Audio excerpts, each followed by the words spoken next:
할렐루야. 우리 사랑사 나누시다 사랑하고 축복합니다. 요즘은 인사, 악수도 하기가 힘듭니다. 악수 안 하고 주먹으로 그냥 오늘 아침에 가까운 군산 교육, 공군 교육 사령부에 세례식에 참석해서 한 70명에게 제가 세례를 풀었습니다. 보니까 전부 마스크를 쓰고 왔습니다.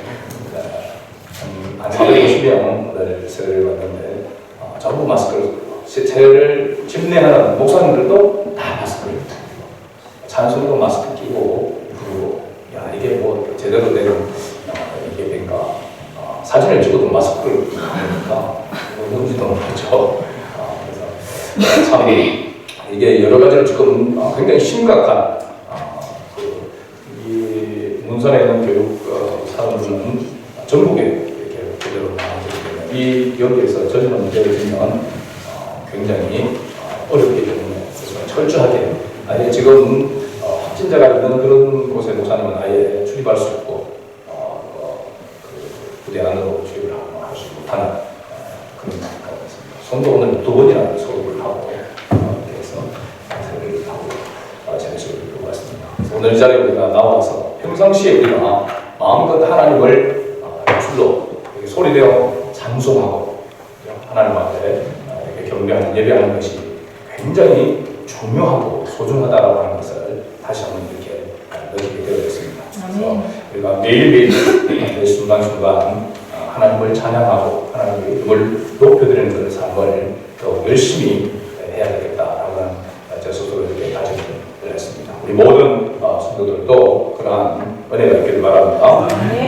오늘 자신을 세상에 나타내소서라고 하는 제목으로 함께 은혜를 나누고자 합니다. 드디어 우리가 요한복음 7장에 이렇게 되어있습니다.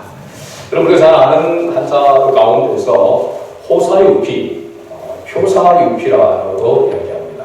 그 뒤에는 인사유명, 잘 아는 말이죠. 호랑이는 죽어서 가죽을 남기고 사람은 죽어서 이름을 남긴다라고 하는 그런 말입니다. 많이 들어본 그런 말이죠.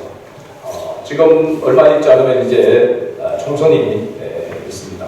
그러다 보니까 읍내나 곳곳에 아주 대형 현수막들이 이렇게 걸렸습니다. 사진도 크게 이렇게 해서 얼마만큼 자기 이름을 알려서 여론조사를 통해서 많은 표를 얻어서 경선을 통과하고 공천을 받느냐라고 하는 그런 문제가 굉장히 중요하기 때문에 고군분투하고 있고, 어떤 분은 보니까 티켓을 들고 큰 사거리에서 자기를 알리는데 힘쓰고 있는 그런 모습입니다.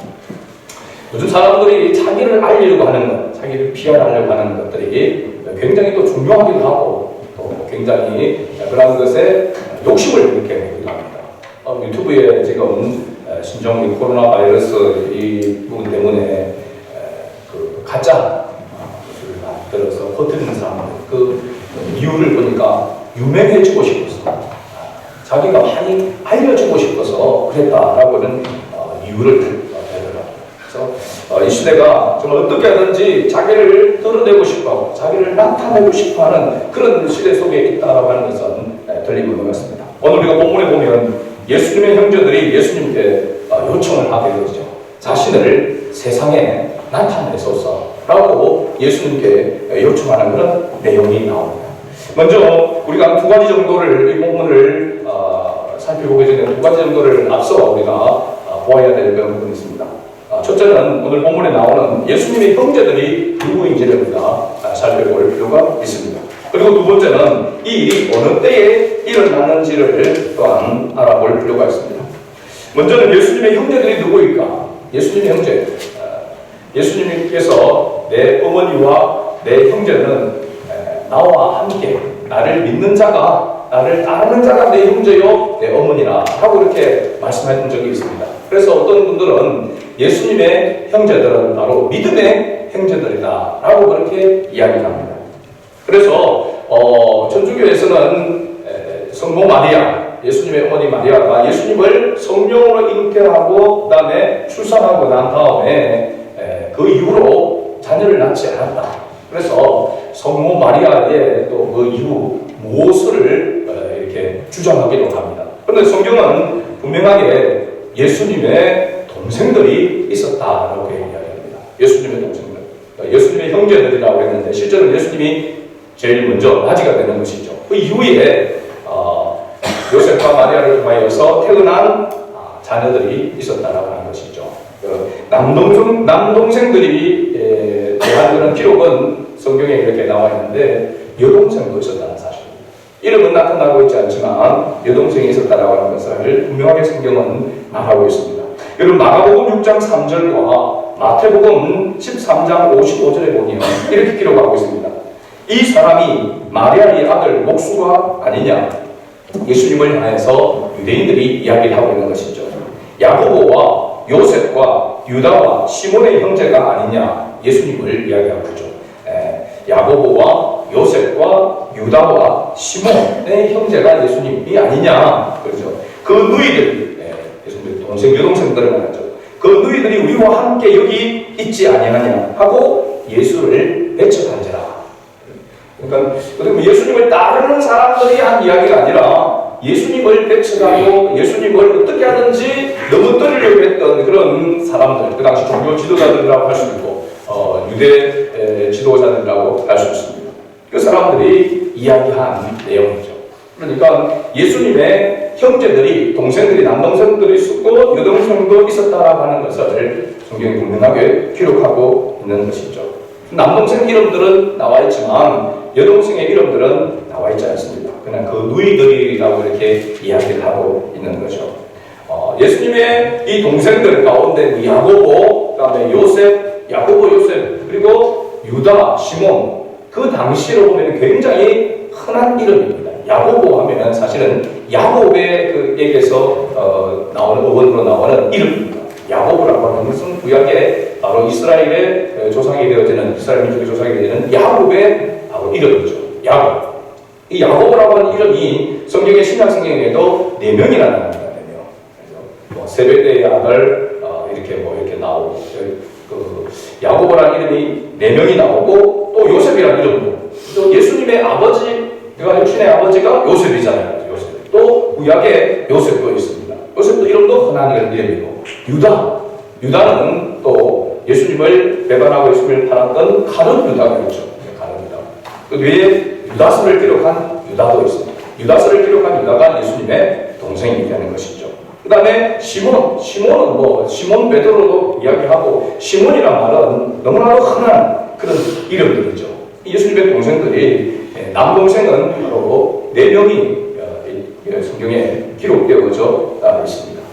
그렇기 때문에 예수님의 형제들이라고 하는 것은 그냥 믿음의 형제들이 아니라 실제적으로 육신의 요셉과 마리아를 통하여서 예수님 다음으로 태어난 그러한 육신의 형제들이라고 이렇게 볼 수 있는 것이죠. 그 다음 2번째를 보게 되어지면 어느 때에 이 일이 일어났는지에 대해서 사도 요한은 밝히고 있습니다. 2절을 가보면 2절에 뭐라고 하냐면 유대인의 명절인 초막절이 가까운지라 라고 이렇게 말합니다. 유대인들의 명절이 3개가 있죠. 가장 큰 대명절이 3개가 있습니다. 3대 명절이라고 이렇게 이야기하죠. 첫째는 유월절입니다. 유월절. 그 다음에 오순절이죠. 오순절. 마지막 3번째는 초막절입니다. 초막절. 이름이 성경에 보면은 유월절을 다른 말로도 무교절이라고도 이야기합니다. 사실 유월절은 우리나라 음력으로 치면 정월 14일이 유월절입니다. 그리고 14일을 지나서 15일부터 시작해가지고 한 주간, 2주 동안 지키는 절기가 무교절입니다. 그래서 유월절이라고 하기도 하고 무교절이라고 이렇게 이야기하죠. 그 다음에 오순절은 성경에 보면 7.7절이라고 하는 것은 유월절 이후 49일을 지난 50일째 되는 날이 바로 오순절로 지키게 되는 거죠. 그래서 7.7절이라고도 하고 nep추절, 그리고 초실절이라 처음으로 보리 미래의 열매를 거두는 그런 때를 이야기하고 있습니다. 그 다음 마지막 이 초막절은 바로 장막절이라고 이야기하고 수장절, 곡식을 추수해서 곡간에 넣어놓고 지키는 바로 절기를 이야기합니다. 대략적으로 보면 6월절은 요즘 우리의 달력으로 보면 6월절 이 무교절은 한 4월 정도 이렇게 된다고 이렇게 봅니다. 4월달. 그 다음에 이 오순절은 6월 정도 되는 거죠. 6월 되면 우리 저기에 뭘 추수합니까? 오이 추수 때가 되는 것이죠. 그 다음에 이 초막절은 이스라엘 절기로 보면은 7월 달인데 우리의 절기로 보면 10월이 됩니다. 10월. 가을 추수하고 우리가 추석 때 추석 명절을 지내는 때와 비슷한 그런 때라고 이렇게 이야기할 수 있습니다. 이 3대 절기가 중요한 것은 이 3대 절기가 되면 무조건 하고 누구나 알 없이 유대인들은 다 예루살렘으로 올라가서 이 명절을 지키게 되어져 있습니다. 먼 타국에서 이 예루살렘으로 가지 못할 때는 그곳에라도 예루살렘을 바라보면서 지켜야 되는 그런 절기, 하나님의 명령이죠. 이스라엘 백성들에게. 왜 이런 절기를 지키라고 했냐면 하나님께서 너희를 택했다. 나는 너희의 하나님이시다. 라고 하는 것을 잊지 않도록 하기 위함이죠. 그런데 오늘 본문에 보면 사도 요한은 이 2절에서 유대인의 명절인 초막절이 가까운지라 하고 이렇게 이야기하고 있죠. 왜 명절인 초막절이라 이야기하자냐고 유대인의 명절이라고 이야기하고 있냐면 다른 부분에도 보면 이 사도 요한은 유대인의 명절, 유대인들 표현을 많이 씁니다. 왜 이런 표현을 썼냐면 이 요한복음을 기록할 때에 이 요한복음을 읽을 바로 대상자들이 누구냐면 이방인들이었다는 사실입니다. 하나님에 대해서 알지 못하는, 하나님에 대해서 모르는 그런 사람들에게 예수가 그리스도이심을, 메시아이심을 알려주고, 그래서 이 말씀을 듣고 그리고 예수를 구원의 주님으로 믿도록 하기 위해 그렇게 목적으로 기록된 것이 바로 요한복음이죠. 그래서 요한복음은 앞에 마태, 마가, 누가복음과는 다른 특징이 있는데 마태, 마가, 누가복음은 예수님의 생애에 대해서 기록을 해놓고 있지만은 요한복음은 생애뿐만 아니라 그 사건들에 대해서 그 사건들이 무엇을 의미하는지에 대해서 알려주기 위해서 기록되어진 서신이 바로 이 요한복음이다. 그래서 우리가 예수 믿고 세례를 받고 처음에 성경을 읽으려고 할 때 어디를 읽으면 좋습니까? 창세기부터 읽으면 좋겠지만 가장 우리에게 도움이 될 수 있는 그런 성경이 바로 이 요한복음이라고 하는 사실. 그래서 요한복음을 먼저 읽는 것이 유익하다. 왜냐하면 우리로 하여금 예수가 누구인지, 왜 예수 그리스도를 믿어야 하는지, 그리고 예수 그리스도를 믿게 되었을 때 어떤 모습으로 우리가 되는 지식으로 내려가야 되는지 그런 부분에 대해서 아주 잘 기록되어진 바로 성경이 요한복음이기 때문에 그렇습니다.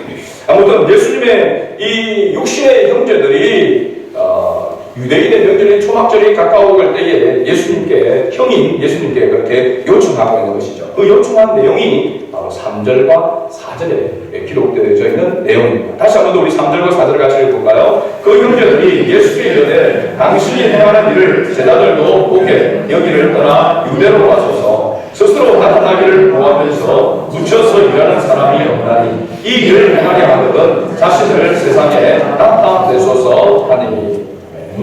여기 보니까 예수님의 동생들이 형님 예수님께 그렇게 이야기합니다. 예루살렘으로 올라가서 자신을 세상에 나타내소서 라고 그렇게 이야기를 하고 있습니다. 그런데 이 예수님의 동생들이 형이 예수님께 이 이야기를 할 때에 어떤 마음으로 이렇게 예수님께 이야기했는가라고 하는 것이 굉장히 중요합니다. 첫째는 진심으로 형인 예수님이 세상에 바로 메시아로서 구원자로서의 그 이름을 만방에 떨치기를 바랬기 때문이다. 두 번째는 형에 대한 불만을 가지고 형에 대해서 비아냥거림으로 반응합니다. 여러분 몇 번째가 있습니까? 네? 몇 번째일 것 같아요? 첫 번째일 것 같은데 또 두 번째일 것 같기도 하고 그렇습니까?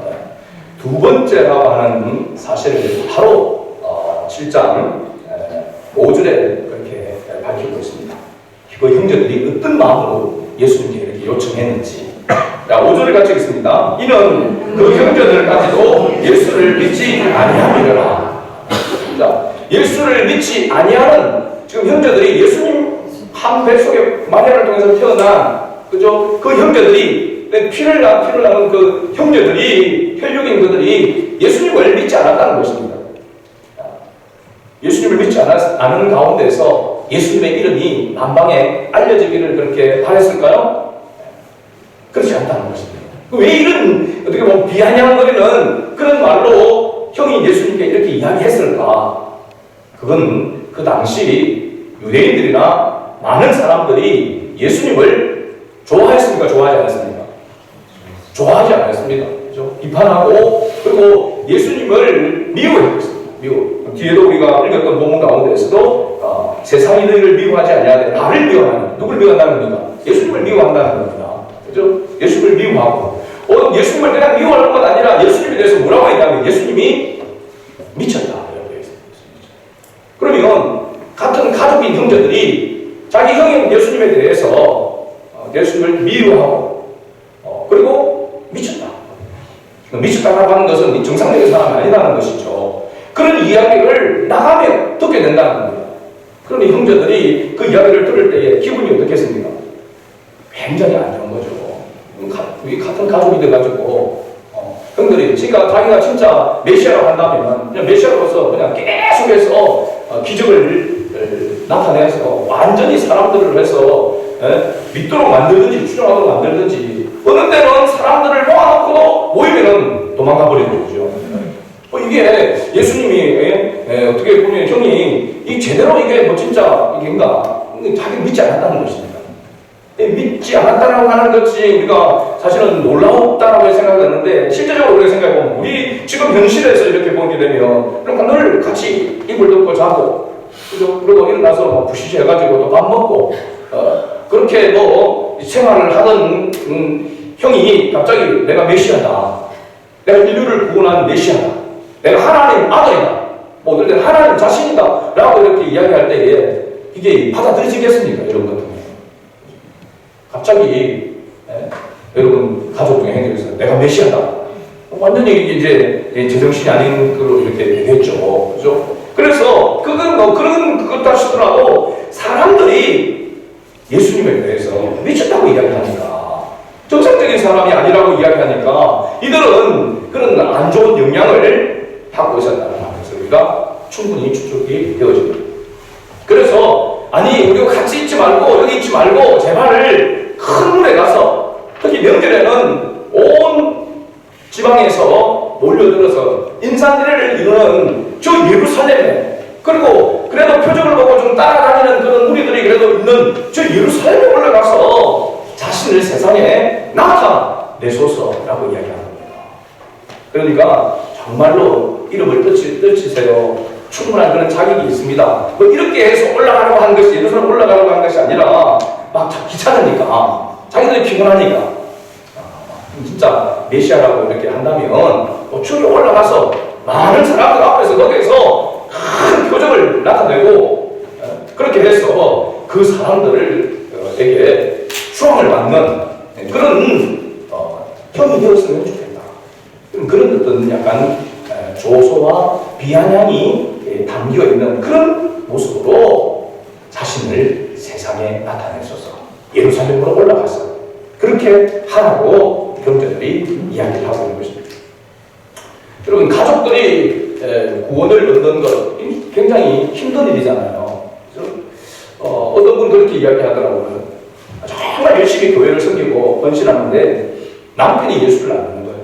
몇십 년 동안 이분은 권사님이고 정말로 열심히 신앙생활하고 헌신하고 하는데 이 막 전도에 대해서 전도의 열매 또 가정의 복음화 이런 이야기 나오면 늘 기가 죽는 거예요.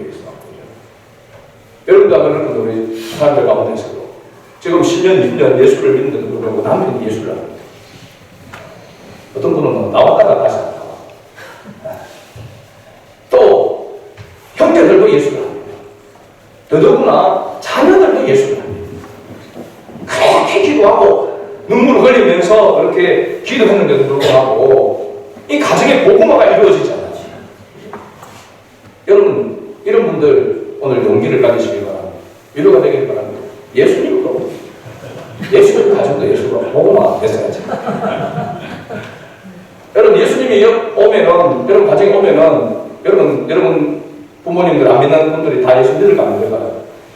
기적 하나만 정말 조금 더 하나만 바로 눈앞에서 펼쳐줘도 그냥 막 다 믿는다고 이야기할 수도 있어요. 그런데 예수님의 동생들, 가족들 안 믿었어요. 물론 마리아, 요셉은 마음에 두고 있었다라고 이렇게 성경에 기록하고 있지만 이 동생들은 예수를 믿지 않았다라고 사도 요한은 명확히 여기서 기록하고 있는 것입니다. 예수님께서 오죽하면 마태복음 10장 36절에 사람의 원수가 자기 집안 시골이라 했습니다. 그러니까 아무리 잘 섬기고 아무리 겸손하게 정말로 그리스도의 향기를 바라면서 가족들에게 그렇게 잘 해도 여러분 그렇게 그것 때문에 예수 믿는 게 아닙니다. 내가 아무리 정말 예수님처럼 그렇게 보여줘도 그렇게 나타내도 구원의 역사는 나의 어떤 그런 선행과 모험을 통하여 이루어지지 않는다라고 하는 것을 우리가 알아야 하는 것이죠. 예수님께서 이 말씀을 하신 이유는 제가 보니까 구약 성경 미가서 7장 6절에 이미 선자를 통해서 말씀한 이 말씀을 인용한 것이더라고요. 사람의 원수가 곧 자기의 집안 사람이로다. 미가서 7장 6절에 그렇게 기록하고 있습니다. 이 말씀을 인용해서 사람의 원수가 자기 집안 식구라고 이야기하는 거죠. 예수를 우리가 정말 삶 속에서 잘 나타내주고 그 사랑을 나타내주고 보여주는 건 굉장히 중요하죠. 그런데 그렇게 하면은 그렇게 안 하다가 그렇게 하면은 가족들이 뭐라고 이야기합니까? 오늘 좀 받은 모양이네. 아는 사람들은 오늘 조금 좀 교회 가서 좋은 일이 있었던 모양이지 그렇게 하면서 깐죽깐죽거리면서 그러다가 하나면 확 들이시잖아 그러면서 가족들은 안 믿는 거죠. 그게 안 들리다 잘 해도 예를 들어도 될까 말까 하면서 오히려 막 핍박 안 하면 다행이죠. 박해를 안 하면 다행입니다. 이런 환경과 상황과 여건들이 우리의 힘으로 되는 것이 아님을 알아야 합니다. 그래서 우리가 구원에 관하여 할 수 있는 우리의 일은 하나님 앞에 은혜와 긍휼을 구하는 것입니다. 하나님의 은혜가 임하여만 예수가 그리스도이심이 믿어지게 되니까 하나님께서 선물로 구원을 주셔야 믿음을 주셔야만 구원을 받을 수 있으니까 가족을 위해서 끝까지 포기하지 아니하고 기도해야 되는 것이죠. 하나님께서 이끌지 아니하시면 구원의 길로 누구도 나올 수 없다고 예수님 계속해서 강조하고 있잖아요. 너희 힘으로 되는 것이 아니다. 너희 노력으로 되는 것이 아니다. 하나님의 능력으로 하나님의 은혜로 되는 것이다 라고 이야기하고 있는 것이거든요. 그 은혜가 언제 임할지 우리는 모르니까 하나님의 은혜가 있는 곳으로 나와야 하고 하나님의 은혜가 있는 곳으로 데리고 나와야 되고 인도를 하는 수밖에 없는 거죠. 하나님의 은혜가 있어서 어떤 분은 처음 교회를 나왔는데 그 자리에서 그날 예수를 믿는 사람들이 있습니다. 제가 부산에 있을 때에 어떤 집사님이었는데요. 그분은 보살이었습니다. 집에다가 그냥 절간을 만들어 놓는 그런 분이에요. 그런데 옆에 있는 집사님이 계속해서 한 번만 교회 와달라고 계속해서 사정을 하고 부탁을 하고 뭘 갖다 주면서 자꾸 그러니까 그래 내가 한 번은 가주겠다. 그래도 내가 예수를 믿을 거라고 꿈도 꾸지 마라. 그랬다는 거예요. 그래가지고 교회에 왔는데 첫날 예배를 참석해서 예배를 드는데 얼마나 생소합니까? 찬송을 합니까? 뭘 합니까? 그렇죠? 그런데도 불구하고 말씀을 듣는 순간에 하나님께서 그 마음과 생각을 뒤집으신 거죠. 내가 하는 그 모든 것들이 헛되다라는 것을 깨닫게 되어지고 정말로 참된 신이 하나님이시다라는 것을 예수를 구원의 주님으로 그 자리에서 영접해서 그 이후로 모든 그 집안에 있는 것을 다 철거하고 다 버리고 예수를 믿는 분이 됐습니다. 직접 제가 간증을 들었던 분이 있었습니다. 이런 놀라운 역사도 있습니다. 그러나 어떤 분은 10년, 20년, 30년을 다니는데도 불구하고 믿음이 들어가지 않은 분도 있습니다. 교회를 다니는데도 불구하고 정말로 예수가 그리스도의 힘을 믿어지지 않는 그런 가운데 있는 분도 있습니다. 그러다가 또 30년 동안 그렇게 믿음 없이 다녔는데 31년째 되는 날 예수 믿고 구원받는 사람이 있습니다. 모르는 거죠, 우리가. 하나님의 때문이기를 모르는 겁니다. 오늘 그 말씀도 나오지만. 그러기에 우리가 할 수 있는 일은 뭡니까? 계속해서 복음을 전하는 것이고 계속해서 그를 위해서 기도하는 길밖에 없다라고 하는 사실. 여러분, 남편이 아주까지 깐죽깐죽하면서 핍박하고 그렇게 하더라도 언제 예수가 그리스도이심을 믿고 집사가 되고 장로가 될지 모르는 것이다. 구원을 받을지 모르는 것이다. 어느 누구도 판단할 수가 없습니다. 오히려 핍박하는 사람의 가능성이 더 있을 수가 있습니다. 그래서 우리가 하나님 앞에 끊임없이 계속해서 구원이 하나님의 뜻 아래 있음을 알고 기도해야 될 줄로 믿습니다. 그 다음 오늘 중요한 것은 왜 예수님의 동생들이 형인 예수님께 비아냥거리면서까지 하면서 예루살렘으로 올라가서 자신을 세상에 나타내라고 했을까? 그 첫 번째 이유가 바로 오늘 5절에 그들이 예수를 믿지 아니했기 때문이라고 했습니다. 두 번째로는 그들이 예수님을 믿지 아니할 뿐만 아니라 비아냥거리면서 예루살렘으로 올라가라고 하는 그 이유가 바로 6절에 나옵니다. 6절을 같이 읽습니다. 예수께서 이르시되 내 때는 아직 이르지 아니하였거니와 너희 때는 늘 준비되어 있느니라. 아멘. 바로 이 때에 관한 이야기입니다. 이 때가 어느 때인지를 알죠? 시간을 말합니다. 시간을 말합니다. 예수님의 때가 있고 사람의 때가 있다라고 하는 것을 말하고 있는 것이죠. 우리가 항상 신앙생활을 하면서 낙심하게 되어지고 절망하게 되어지고 또 시험에 들어 넘어지게 되어질 때에 그 이유를 살펴보면 하나님의 때를 알지 못하고 내 때에 맞추어서 살아가려고 할 때에 이러한 신앙의 절망과 또 낙심 그리고 시험에 드는 경우를 보게 되는 것이죠. 하나님의 때가 있습니다. 그렇죠? 예수님의 때가 있었어요. 여러분, 예수님께서 가나 혼인잔치에서 표적을 나타내실 때도 포도주가 떨어졌습니다. 잔치날. 신랑은 없어도 되는데 포도주는 없으면 안 된다고 얘기했죠. 그만큼 중요한 포도주가 떨어졌습니다. 근데 예수님의 어머니가 예수님께 와서 포도주가 떨어졌다고 얘기했습니다. 그런데 예수님, 아, 그렇습니까? 그럼 제가 해결하죠. 어떻게 했습니까? 내 때가 아직 이르지 아니했다고 했습니다. 그러고 난 다음에 예수님께서 어떻게 했습니까? 물로 포도주로 만드는 표적을 가나 혼인잔치에서 첫 표적을 나타내셨습니다. 예수님께서 또 우리가 6장에서 계속해서 살펴봤던 표적이 뭐였습니까? 물고기 2마리와 오리떡 5개로 남자만 5,000명을 먹였던, 남자만 아니고 여자와 아이를 제외한 남자만 5,000명입니다. 그러한 놀라운 표적을 나타내셨습니다. 그 표적을 통하여서 예수님께서 나타내시고자 했던 그 이유는 어떻게 보면은 때가 참에 때가 이르렀음에 주님의 때가 이르렀음에 표적을 나타낸 것입니다. 그냥 아무 때나 자기를 드러내고 아무 때나 능력을 나타내서 자기를 드러낸 것이 아니라 때가 있었다는 것입니다. 때가 하나님의 때가 있었던 것이죠. 아버지의 때가 있었다는 것은 예수님께. 그래서 그 때가 아니면 아무리 능력이 있어도 예수님은 그 능력을 나타내지 않았습니다. 철저하게 예수님은 이 땅에 오신 목적이 분명했기 때문에 그렇습니다. 예수님이 이 땅에 육신의 몸을 입고 오신 목적이 무엇입니까? 하나님의 뜻을 이루기 위함입니다.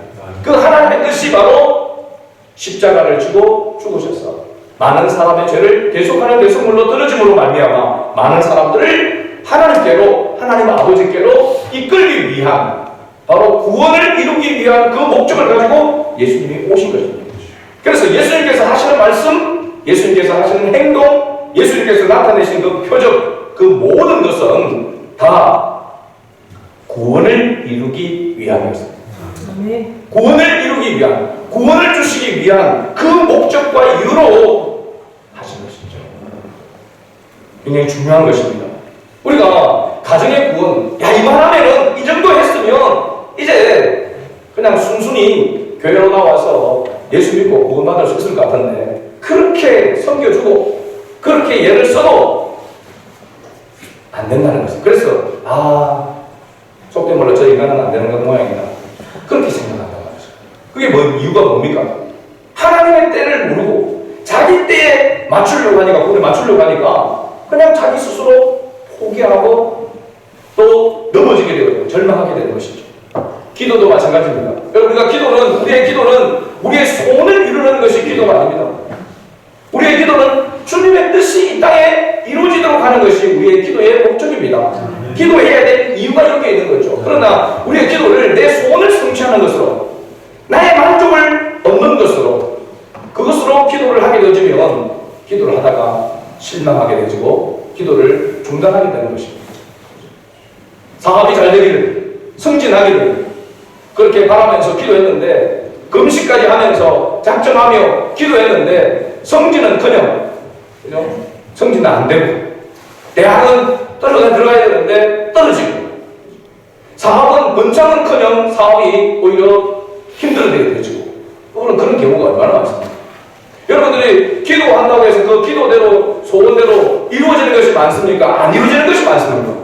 솔직히 좀 안 이루어지는 것이 훨씬 더 많습니다. 기도를 안 하는 사람은 이루어지는지 안 이루어지는지 생각도 없겠지만, 기도를 가지고 구체적으로 기도하면서 기도가 이루어지기를 위해서 정말 간구하고 기도하는 사람은 기도의 응답이 이루어지는 것보다 응답이 안 이루어지는 것이 더 많다는 것입니다. 오히려 거꾸로. 그렇죠? 어떤 분이 그런 이야기 기도를 했다더라고요.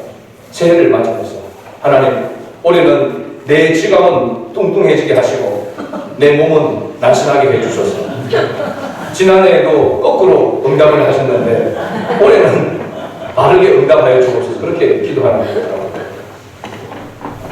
지갑은 뚱뚱한 게 뭔지 알죠? 그죠? 그런데 몸은 날씬하게 해달라는데 몸은 뚱뚱해지고 지갑은 날씬해지는 그런 응답을 주신다고. 하나님 앞에 우리가 간구하고 기도하는 것이 항상 내 중심이고, 내 때를 생각하게 되어지면 우리의 기도는 그야말로 허공을 치는 기도가 되는 것입니다. 우리의 기도, 물론 때로는 승진을 위해서 기도할 수 있습니다. 자녀의 진학을 위해서 기도할 수 있습니다. 질병을 위해서 고침을 받기 위해서 기도할 수 있습니다. 그러나 그 목적이 나에게 있어서는 안 된다는 것입니다. 주님의 뜻이, 우리가 신종 코로나 바이러스가 정말 박멸되기를 우리가 기도해야 되죠. 왜 기도해야 됩니까? 아이고, 마스크 쓰기가 귀찮아서. 그렇게 기도하는 겁니까? 왜 이런 전염병들이 박멸되어져야 되고 빨리 박멸되어져서 정상적으로 되어져야 됩니까? 앞서 이야기했지만 우리가 하나님을 마음껏 예배할 수 있고, 하나님의 백성들이 또 마음껏 복음을 전할 수 있고, 지금 여러분 전도할 수 있겠습니까? 어렵죠. 여러 가지 이런 모양으로 하나님의 나라의 땅에 이루는 일에 걸림돌이 되고 창이 되는 그런 것들이 너무나도 많기 때문에 하나님, 속히 이 신종 코로나 바이러스가 박멸될 수 있도록 하나님 역사하여 주옵소서, 그렇게 기도해야 하는 것입니다. 하나님의 때가, 하나님의 뜻이 언제 이루어질지는 모릅니다. 우리의 시간에 있지 않습니다. 하나님의 때에 하나님의 시간에 있다라고 하는 사실을 우리가 항상 기억해야 한다는 사실입니다. 자, 보십시오. 오늘 본문을 보면 예수님께서 때를 말씀하시고 8절에 동생들에게 이렇게 이야기합니다. 8절을 같이 읽어봅니다. 너희는 명절에 올라가라. 내 때가 아직 차지 못하였으니 나는 이 명절에 아직 올라가지 아니하노라. 이 말씀을 하시고 갈릴리에 머물러 계시니라. 주님의 때가 아직 차지 않아서 명절에 예루살렘 올라가야 되는데 예수님은 올라가지 않겠다고 이야기합니다. 그런데 놀라운 것은 10절의 말씀입니다. 10절을 같이 읽어봅니다. 그 형제들이 명절에 올라간 후에 자기도 올라가시되 나타내지 않고 은밀히 하시니라. 여러분, 예수님이 지금 뻥 치시는 겁니까? 형제들을 향하여서, 동생들을 향하여서 명절 올라가라. 명절이 일주일입니다. 일주일 동안 지키는 거예요. 그러면 올라가라. 그런데 예수님은 자기 때가 차지 않아서 아직 올라가지 않고 갈릴리에 머물러 계신다고 했습니다. 그런데 형제들의 명절에 올라간 후에 그 명절 중간에 예수님도 올라갔다고 했습니다. 여러분, 좀 이상하지 않습니까? 성경을 읽을 때 이런 부분들이 있습니다. 하나님께서 분명히 멸하신 해놓고 멸하지 않습니다. 그렇죠? 또 하나님께서 너희에게 축복해 주시겠다. 이제는 절대로 너희를 버리지 않겠다. 너희들을 보호하고 지켜주겠다 하면서 하나님 또 치십니다. 징계하시는 그런 이스라엘 백성들을 통해서 나타나고 있죠. 복 주시겠다고 이제 이야기해놓고, 그런데 다시 또 그들이 범죄하게 될 때 물론 하나님께서 징계하시는 그런 모습을 보게 되죠. 왜 이렇게 하셨는가라고 하는 사실입니다. 올라 가라고 이야기하고 나는 안 올라간다. 나는 아직 여기에 머물렀겠다라고 하고 다시 뒤에 올라가셨다는 겁니다. 이 여기에는 굉장히 중요한 의미가 있습니다. 예수님께서 예루살렘으로 지금 올라가게 되면 어떻게, 무엇 때문에 올라가게 되는지를 알아야 한다는 사실입니다. 예수님이 예루살렘에 올라가는 것은 그야말로 자기 형제들, 육신의 형제들이, 동생들이 이야기하는 것이 자기 이름을 드러내어서 자기가 높임을 받고 그래서 어떤 권세와 권력을 가지기 위하여 올라가는 것이 아님을 나타내기 위함입니다. 예수님은 지금 예루살렘에 뭐하러 올라가야 됩니까? 십자가에 못 박혀 죽으시기 위해서 예루살렘에 올라가야 하는 것입니다. 죽으시기 위해서. 자신이 오신 목적, 구원을 이루기 위한 그 목적으로 자신을 내어드리기 위해서, 내어주시기 위해서 예루살렘으로 올라가야 하는 것입니다. 그의 목적이지 예수님이 자신의 이름을 드러내기 위함이 아니었다라고 하는 사실입니다. 자, 여기서 우리가 심각하게 생각해야 할 부분이 있습니다. 우리가 왜 예수를 믿습니까? 왜 교회를 다닙니까? 왜 우리가 신앙생활을 합니까? 여러분들이 잘 되고 잘 먹고 그리고 더 부유해지고 더 많은 것을 소유하고 그러면서 더 사람들에게 유명해지고 그러기 위해서 여러분 교회를 다닙니까? 그렇다면 잘못 오고 있는 것입니다. 잘못 나오고 있는 것이죠. 무엇을 위해서? 여러분, 우리는 예수님의 제자이고 예수님을 믿는 사람입니다. 예수님과 한몸을 가지고 있는 존재인 줄 믿습니다. 그러면 우리는 어떻게 해야 됩니까? 우리는 어떻게 해서 세상으로 나아가야 됩니까? 어떻게 해서 우리는 학교를 다니고 직장을 다니고 일을 해야 합니까? 무엇 때문입니까? 목적이 구원을 이루기 위해서, 하나님의 나라가 이 땅에 이루어지길 위함이 목적이 되어야 된다는 사실입니다. 그것을 위해서 우리는 가야 하는 거죠. 그래서 뭘 해야 됩니까? 가는 곳에서 여러분이 자기를 드러내기 위함이 아니라 오히려 자기를 죽이고 겸손히 자기를 낮추고 그러면서 하나님의 썩어지는 미랄이 되어짐으로 하나님의 뜻을 이루기 위함이 우리가 나아가는 길이 되어야 한다는 사실입니다. 공부를 하는 이유도, 좋은 직장을 얻는 이유도, 좋은 가정을 이루는 이유도, 이 모든 것에 있어의 목적과 이유는 바로 구원을 이루기 위함입니다. 하나님의 나라를 이 땅에 이루기 위함인 줄 믿습니다. 사도 바울이 이렇게 했습니다. 고린도 전서 10장 31절 너희가 먹든지 마시든지 무엇을 하든지 다 하나님의 영광을 위하여 하라. 할렐루야. 그리스도인으로서 우리가 살아가는 목적은 하나님의 나라가 이 땅에 이루어지는 것을 위해서 살아가는 것이 목적입니다. 그것을 하나님의 말씀을 순종함을 통해서 하나님 자신을 우리를 통하여 드러내는 것이 영광입니다. 영광. 그죠? 그 일을 위해서 하나님께서 우리를 먼저 부르셨고 하나님의 자녀 삼아주셨습니다. 그래서 가정에서, 직장에서, 어느 곳에 있든지 우리는 그리스도인으로 살아가야 하는 것입니다.